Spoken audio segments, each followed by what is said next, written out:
বিশ্বের 1/3 বেশি ডলফিনই আছে এদেশে। ডলফিন, যেটা আমাদের কাছে শুশুক নামে পরিচিত, খুব শান্ত, নিরীহ, বুদ্ধিমান প্রাণী। মিঠা পানির প্রাণীটিকে নদীতে খুব বেশি দেখা যায়। সেখানে মাছের পরিমাণও বেশি থাকে, অর্থাৎ বোঝাই যাচ্ছে ডলফিনের প্রিয় খাবার মাছ। যাদের বাড়ির কাছাকাছি নদী আছে তারা এই প্রাণীটিকে হয়তো সরাসরি দেখেছেন।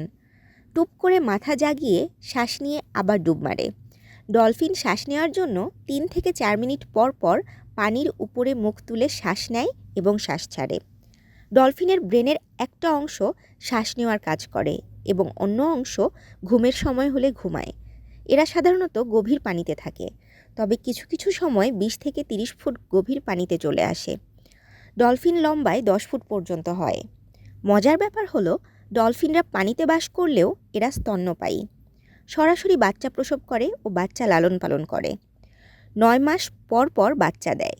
24 ঘন্টায় মাত্র 15 থেকে 20 মিনিট ঘুমায়। বলা যায় দিনরাতের প্রায় সারাক্ষণই তারা সজাগ থাকে। মজার বিষয় হলো, ঘুমালেও এদের শরীর সচল থাকে। মস্তিষ্কের অর্ধেকটা অংশ বিশ্রাম নেয়। ডলফিন বা শুশুকেরা দলবদ্ধভাবে খাবার ধরার চেষ্টা করে এবং দলের একে অপরকে বন্ধুর মতো সহযোগিতা করে। ডলফিনের চোখ আমাদের মতো এত কার্যকর নয়। চোখ এদের তেমন কাজ করে না। এরা শব্দের উপর নির্ভর করে চলে, ফলে নদীতে কোথায় জাল পাতা আছে যা বুঝেই উঠতে পারে না।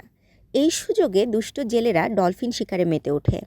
সারা বিশ্বে মিঠা পানির ডলফিনের সংখ্যা প্রায় 3000।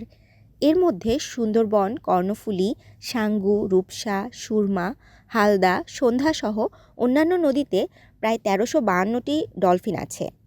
অবাক করা বিষয় হচ্ছে, বিশ্বের 1/3 বেশি ডলফিন আছে আমাদের দেশে। বিষয়টা আমাদের জন্য অত্যন্ত আনন্দের। বাংলাদেশে 7 জাতের ডলফিন দেখা যায়। প্রতি বছর 24 অক্টোবর আন্তর্জাতিক মিঠা পানির ডলফিন দিবস পালন করা হয়। এবারের দিবসের প্রতিপাদ্য ছিল নদীর প্রাণ ডলফিন শুশুক নিরাপদে বেঁচে থাকুক। তাশরিফা তৃষা, তরঙ্গ টিভি।